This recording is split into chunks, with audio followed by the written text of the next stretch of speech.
They called it the unanimous decree. Every seat on the Galactic Council, all 47 of them, voted yes.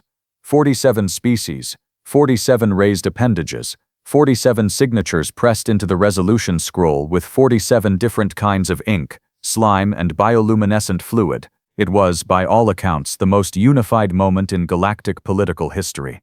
A genuine milestone, a triumph of interstellar cooperation. It was also, in hindsight, the dumbest thing any collection of sapient beings had ever done in the 600,000-year history of organized civilization. But I'm getting ahead of myself. Let me back up. My name is Vreth Solanus, Senior Diplomatic Observer for the Cathali Compact, and I was in that council hall the day they passed the resolution.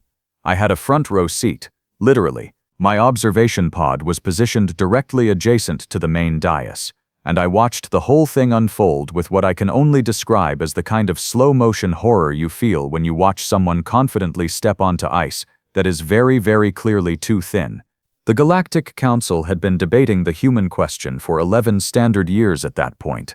11 years of committee hearings, xenobiological assessments, threat evaluations, and approximately 4,000 hours of footage from human-occupied space that ranged from deeply confusing to genuinely terrifying. The footage included things like humans voluntarily consuming substances that were chemically classified as neurotoxins by 16 member species, calling it a night out, humans strapping themselves to controlled explosions and launching into the sky for recreational purposes, humans watching the near extinction of their own planet's megafauna, feeling bad about it for a few decades, and then deciding to bring most of it back using genetic reconstruction, not because it was strategically necessary, but because, and I quote directly from recovered human communications, it seemed like a cool thing to do. The Council had been monitoring Earth since the humans achieved spaceflight. Standard protocol. You watch a new species for a generation or two, assess threat potential, decide whether to make contact. Simple enough. The problem was that the humans refused to behave in any predictable way during the assessment period. Every model the Council's analysts built was immediately invalidated by whatever the humans did next. The species was supposed to exhaust itself fighting internal wars and collapse before reaching the stars. That's what the projections said, based on their early conflict data. Instead, they fought several catastrophic wars, came within a geological eye blink of destroying their biosphere, looked directly at the abyss, and then reorganized. Not perfectly, not cleanly, but they reorganized. They cooperated enough to solve the biosphere problem. They built a unified space program, and they reached orbit with the kind of stubborn momentum that apparently characterizes everything the species does. The Council's analysts called it an anomaly and updated their models. The humans promptly invalidated the updated models as well. By the time the unanimous decree came to a vote, humanity had been present in roughly colonized space for about 60 standard years. They had 14 colony worlds, a population of approximately 40 billion spread across their territory, and a military force that the Council's intelligence division had spent a decade trying to accurately assess and had largely given up on, because every time they thought they understood the human military's capabilities, the humans quietly developed something new that reset the entire evaluation process. The specific incident that triggered the decree was what happened at Vareth Station. Vareth Station was a Council waypoint, technically neutral territory, positioned at the intersection of 3 major trade corridors. Standard installation, modest garrison, couple thousand civilian inhabitants. A human freighter captain by the name of Bola Adeyemi had docked there 6 months prior to the vote, gotten into an altercation with a Vorshai trade syndicate representative over a cargo dispute, and the altercation had escalated through a series of increasingly poor decisions on the part of the syndicate. I want to be clear, to the point where Captain Adeyemi had locked down the station's docking ring, called in her crew, and held the entire facility for 72 hours until a Council arbitration team arrived to settle the dispute. Officially, this was characterized as unlawful seizure of neutral territory. Unofficially, every species on the Council had their own trade syndicate horror story, and Captain Adeyemi was something of a hero in about a third of the member world's popular media. But officially, unlawful seizure, the Vorshai pushed hard for a military response. They had significant political leverage, they controlled 2 of the major trade corridors, and several Council species were economically dependent on their goodwill. The Kethvari bloc, who had been nervous about human expansion for 20 years, saw an opportunity. The Palani, who had their own territorial dispute with a human colony on the edge of the drift, signed on immediately, and it cascaded from there, the way these things always do when political momentum gets going and nobody stops to ask the obvious question. The obvious question being, have any of you actually looked at what happened the last time someone declared war on the humans? The answer, as it turned out, was no. Because there hadn't been a last time. Nobody had ever declared war on the humans before. They had been in colonized space for 60 years, and they had somehow simultaneously managed to be deeply unsettling to every species they encountered, while also never giving anyone quite enough justification to formally move against them. 60 years of being the strange new neighbor who keeps unusual hours, and whose yard contains several things you can't quite identify, but who has never technically done anything you can bring to the neighborhood association, until Captain Adeyemi and the cargo dispute. I voted against the decree. I want that on record. The Cathali Compact sent me to observe, not to vote, but our senior delegate Porina Vascheth cast a no vote, and I was standing right next to her when she did it. I whispered to her afterward that I thought history would be kind to that decision. She said she was less concerned about history and more concerned about the immediate future. She was right to be. The decree was transmitted to human space through the standard diplomatic channels, tagged with all 47 seals, and received by the Human Interstellar Authority at their primary communications hub in the Kepler system. The Council's Protocol Division had spent 3 weeks drafting the language. It was very precise. It declared a formal state of war, listed the specific grievances, outlined the Council's demands, dissolution of the colony on the edge of the drift, payment of reparations for the Vareth Station incident, submission to Council oversight for all future human territorial expansion, and gave the humans 30 standard days to comply or face collective military action. The human response came back in 11 hours. 11 hours. The Council had given them 30 days, and they responded in 11 hours. The diplomatic corps spent 2 of those hours trying to figure out if the speed of the response was itself some kind of message, and the consensus was, probably yes, but they weren't sure what kind. The response was delivered by a human diplomat named Cass Featherstone. Mid-career, unremarkable file, had served at 3 previous postings without incident. She appeared on the transmission feed in a plain gray uniform, sitting at a plain desk, with what I can only describe as the expression of someone who has been told they have to deal with an administrative problem they find moderately annoying, but not particularly alarming, she said, and I am quoting directly from the official transcript. The Human Interstellar Authority acknowledges receipt of the unanimous decree issued by the Galactic Council. We note that the decree constitutes a formal declaration of war. We further note that the decree's stated grievances rest substantially on a mischaracterization of the Vareth Station incident, and that the demands contained therein are not ones the authority is prepared to meet. We therefore inform the Council that the authority will not be complying with the decree's conditions within the stated timeframe or outside it. We would like to suggest that the Council reconsider this course of action. We say this not as a threat, but as a practical observation. We have looked at your fleet composition data, which is publicly available through the Council's own Defense Transparency Registry. And we want to be honest with you. We are concerned you may not fully understand what you're proposing to do. We remain open to diplomatic resolution. The offer expires when your ships enter human space. After that, we'll have to have a different kind of conversation. The feed ended. The Council chamber was silent for approximately 4 seconds. Then every delegate tried to speak at once. I remember thinking, in that moment, that there was something almost admirable about the human response. Not the defiance. Defiance was easy. Defiance was what young species did before they understood how power worked. What I found admirable was the specificity of it. They had looked up the Council's publicly available fleet data. They had run their own assessment, and instead of blustering or threatening, they had simply said, with what appeared to be genuine concern, "We have looked at your numbers, and we think you should look at them again." It was the kind of response you'd expect from someone who had been in a lot of fights. Not someone who wanted to fight. Someone who had been in enough of them to know exactly what one looked like before it started, and who was extending one last honest opportunity to avoid it, not out of fear, but out of what I can only call a kind of weary practicality. The Council did not take the opportunity. The combined fleet, 412 warships from 19 contributing member species, the largest military force assembled in 3 centuries, was already staged and waiting. The vote had passed 31 days ago. The ships were ready. The admirals were ready. The political will had been built over 11 years of nervous watching and one cargo dispute, and it did not simply dissolve because a mid-career human diplomat, with an unremarkable file, had looked at the camera and said, "Please reconsider." The fleet crossed into human space on the 31st day. I was not with them. Observers from non-contributing species were not permitted on warships during active operations. Council regulations, liability concerns, the usual. I followed the engagement from the Cathali Compact's monitoring station at the edge of the conflict zone, along with Porina Vascheth and a small staff of analysts who had, over the preceding month, grown progressively quieter as they worked through their own assessments of what was about to happen. The fleet's operational plan was straightforward. They would advance on the 3 outermost human colony worlds simultaneously, establish blockades, and wait for the authority to capitulate.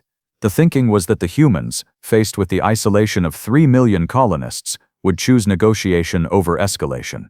It was a reasonable plan. It was based on the assumption that the humans would respond to the situation the way most species would, by calculating the costs of resistance against the certainty of civilian suffering and choosing to protect their people. It was a reasonable assumption about most species. The first anomaly appeared 6 hours after the fleet crossed the border. The anomaly was not a weapon.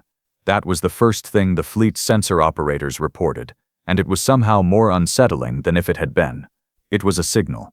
A very specific kind of signal, broadcasting on a frequency that the Council's communications division later identified as an old human civilian emergency band, the kind used for search and rescue operations, natural disasters, that sort of thing.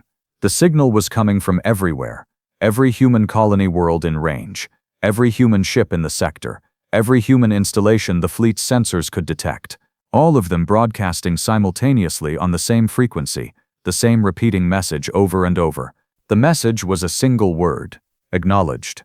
Admiral Thresh Mirova, commanding the combined fleet from the bridge of the Kethvari dreadnought Sovereign Accord, ordered her communications team to analyze the signal for 40 minutes before she concluded that it was exactly what it appeared to be. The humans had seen the fleet cross the border. They were confirming receipt. They were not panicking. They were not scrambling emergency transmissions, not broadcasting pleas for negotiation, not going silent the way a frightened civilization goes silent when it sees something coming that it cannot stop. They were just acknowledging.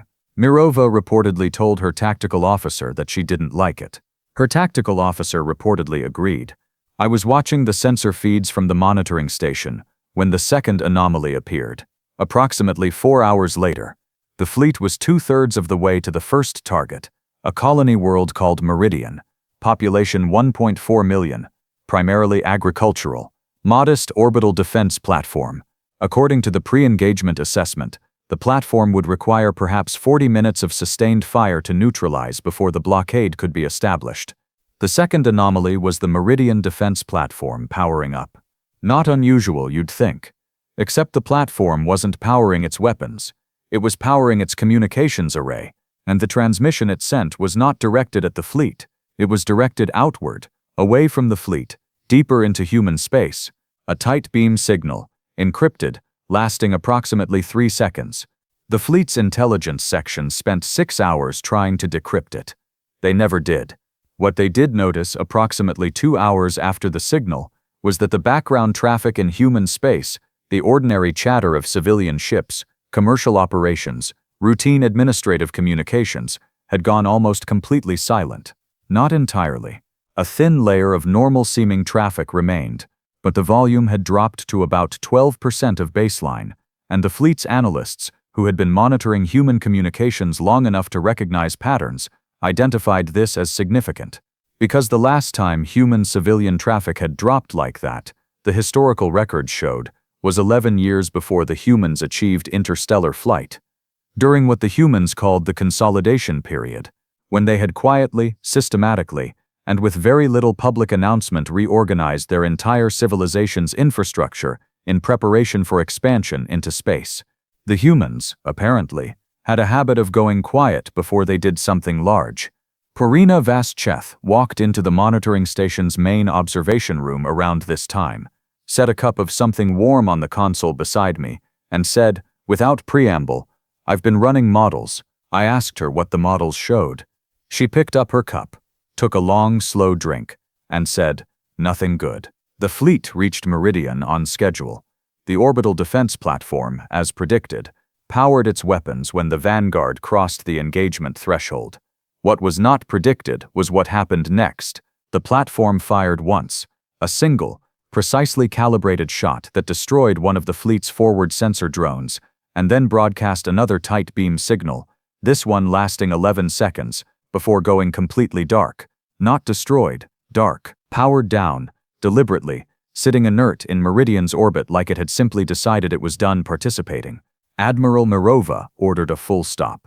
The tactical staff spent 3 hours trying to figure out what the platform's single shot meant. It wasn't a ranging shot.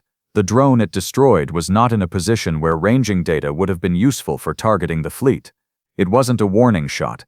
It was too precise, too deliberate, aimed at too specific a target. The best interpretation anyone could produce was that the platform had destroyed the drone because the drone was collecting specific sensor data, and the platform had decided that data should not be collected. Which meant the platform had been watching what the fleet's sensors were watching, had identified what they were specifically trying to learn, and had surgically removed that particular source of intelligence. Then it had gone to sleep. A colony world's orbital defense platform had outsmarted the fleet's intelligence-gathering operation, sent a message nobody could read, and then calmly powered itself down. Mirova ordered the advance to continue. She was, by all subsequent accounts, significantly less confident than she had been 6 hours earlier. The ground situation on Meridian became clear within the first hour of the blockade being established. The colony's population had not evacuated. They had not fortified. They had not done anything that looked from orbit like preparation for conflict. The cities were lit. Traffic was moving. Agricultural operations were ongoing. The colony looked exactly like a colony going about its business on an ordinary day, except for one thing. Every single human on Meridian between the ages of 18 and 65 had, according to the population data, the fleet's intelligence section pulled from publicly available colonial records, been registered with the Colonial Defense Volunteer Corps within the past 30 days. Every single one. 1.4 million people. Agricultural colony. And in the past month, every adult of working age had signed up for military service. Not as soldiers. The registration category was Defense Volunteer, which the Council's analysts initially interpreted as a civil defense role, something like emergency responders. It took them another 2 hours to pull the training records and discover that Defense Volunteer in human colonial terminology meant something considerably more specific. It meant someone who had completed a minimum 40-hour combat orientation, been issued personal defensive equipment, and been assigned to a local unit with a designated tactical role. 1.4 million farmers and food processors and infrastructure workers who had spent the past month learning how to fight. The fleet's ground assault commander, a Polani officer named Sova Drevik, reportedly stared at the population data for a very long time and then said, very quietly, that he needed to revise his casualty projections. He revised them upward by a factor of 9. Meanwhile, the tight beam signals kept going. Every few hours, from some installation or ship somewhere in human space, another burst of encrypted traffic would shoot off into the void. The fleet's intelligence section tracked the transmission vectors and eventually determined that most of them were pointed toward the same general region of space, a sector about 40 light-years from the current engagement zone, where the Council's charts showed nothing but a few unremarkable star systems that had been assessed as resource-poor and strategically irrelevant 20 years ago during standard survey operations.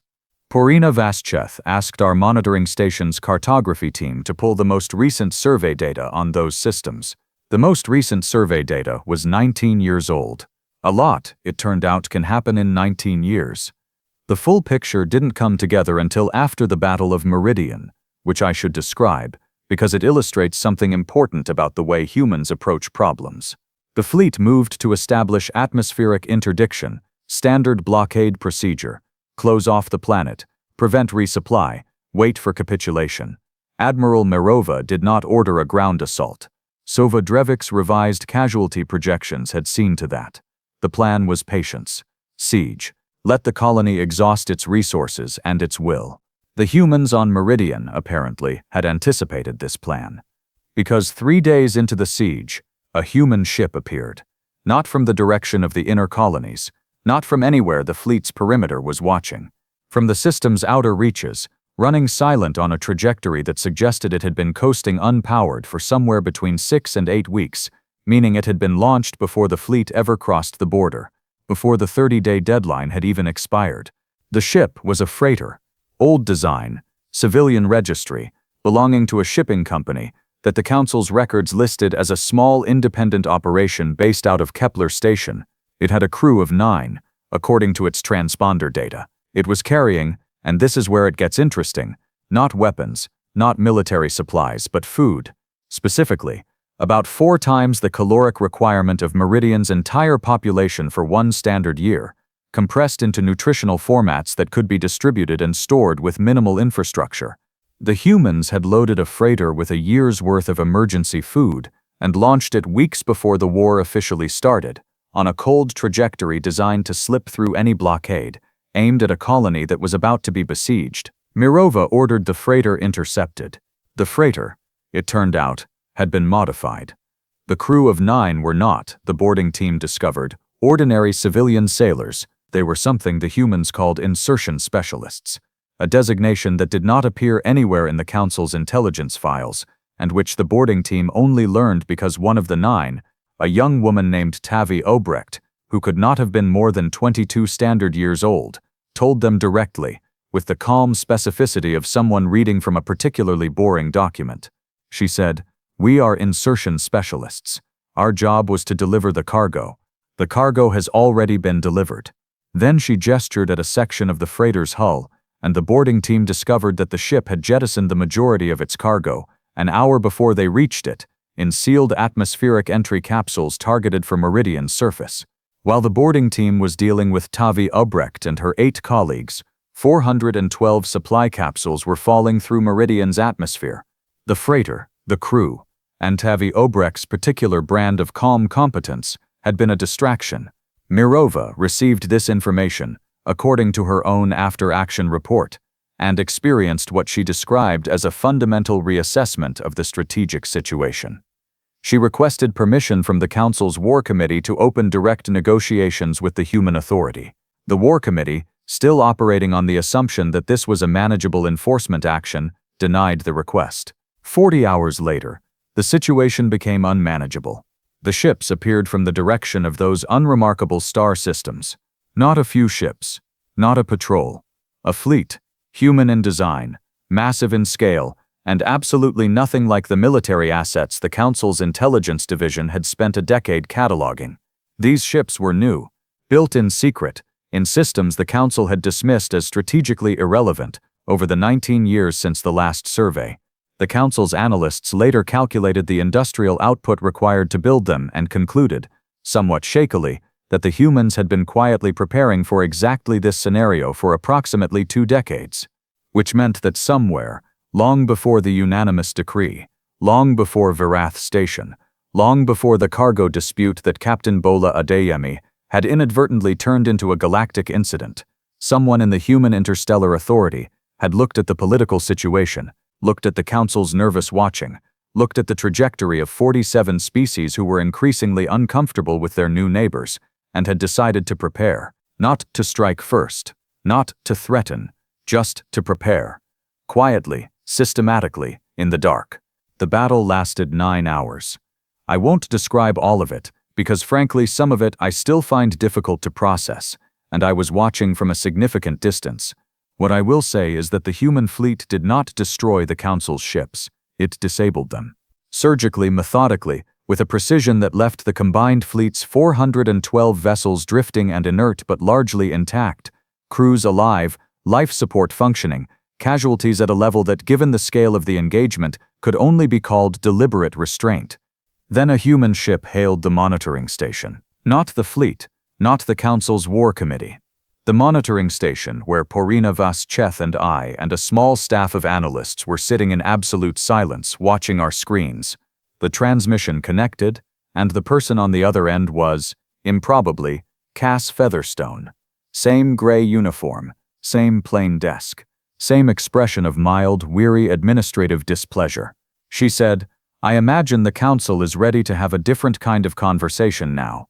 Porina Vascheth, to her considerable credit, did not hesitate. She said, "Yes, the negotiations that followed took 4 months. The unanimous decree was formally rescinded. The territorial demands were dropped. The Verath Station incident was reclassified as a civil dispute and referred to the arbitration process it should have gone to in the first place.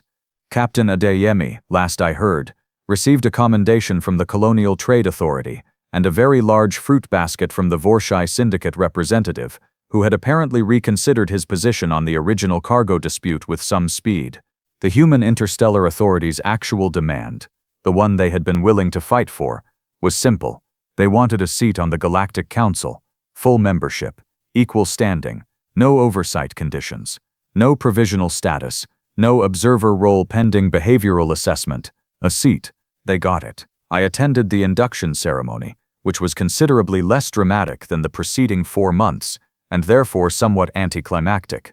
Cass Featherstone represented the Human Authority at the signing. She pressed a plain gray seal into the membership scroll alongside 47 other marks of bioluminescence and pigment and chemical residue, and she did it without any particular ceremony, with the same expression she'd had on every transmission I'd ever seen of her. Calm, slightly tired, practically minded. Afterward, I introduced myself. I told her I had been present for the original decree vote. I told her I had voted against it. I said I hoped that counted for something. She looked at me for a moment and then said something that I have thought about many times since. She said, "Honestly, what counted for something was that you kept watching. Most of the council stopped really watching us a long time ago. They saw what they expected to see. You kept watching." I asked her when the humans had started preparing the hidden fleet. She smiled, which on a human face does something complicated with the eyes and the corners of the mouth, and said, "We started watching you back almost as soon as you started watching us. You'd be surprised what you can learn from someone's publicly available defense transparency registry." Then she walked away, and the humans took their seat at the table, and the Galactic Council, all 48 members of it now, went back to the business of running a civilization. 47 species had declared war unanimously, and the only thing it had accomplished was getting the humans exactly what they wanted, which, when I think about it, tracks perfectly. Because that is the thing about humans that nobody ever quite manages to account for, no matter how long they watch or how many models they build. They are not the strongest species in the galaxy. They are not the oldest, or the most technologically advanced, or the most diplomatically sophisticated. They are simply, irreducibly, and with a stubbornness that transcends all reasonable expectation, impossible to convince that something is over when they have decided it is not. The unanimous decree was supposed to be a message. It was, just not the one anyone intended to send.